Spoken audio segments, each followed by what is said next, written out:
បាទសួស្តីទាំងអស់គ្នានេះខ្ញុំមកបង្ហាញពីរបៀបនៃការបដូរឈ្មោះ Wi-Fi របស់យើងអញ្ចឹងនៅពេលដែលយើង share Wi-Fi ទៅឲ្យគេទៅគេចង់បើក Wi-Fi របស់យើង share គេនឹងឃើញឈ្មោះរបស់យើងអញ្ចឹងដើម្បីដូរឈ្មោះបងប្អូនអ្នកចូលកម្មវិធី setting តមកទីបងប្អូនអ្នកគ្នារើមើលពាក្យថា general ចេញចុចទៅលើពាក្យ general តមកទីបងប្អូនអ្នកគ្នាចូលកម្មវិធី aboutពី about ហើយបងប្អូនអ្នកគ្នាឃើញពី name អញ្ចឹងកន្លែង name នេះហើយជាកន្លែងដែលយើងបដូរឈ្មោះនៃការបើក share Wi-Fi របស់យើងអញ្ចឹងចុចទៅលើពី name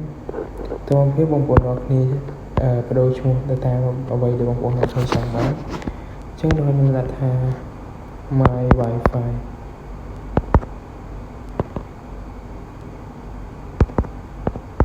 អូខេប៉ុណ្ណឹងមកយើងអាចដាក់ sticker អីបាន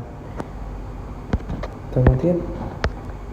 មានតែប៉ុណ្្នឹងទេបងប្អូនអ្នកគ្នាចុចដាននៅខាងក្រោមនេះមកនេះគឺយើងបានបដូរឈ្មោះ Wi-Fi របស់យើងហើយប៉ុណ្ណឹងនៅពេលដែលយើងបើក share ទៅគេចង់ share Wi-Fi របស់យើងគេនឹងឃើញឈ្មោះដែលយើងបានដូរបែបមាញ់នេះបាទអញ្ចឹងវីដេអូមានតែប៉ុណ្្នឹងទេអរគុណបងប្អូនអ្នកគ្នាជូនពរសំណាងល្អ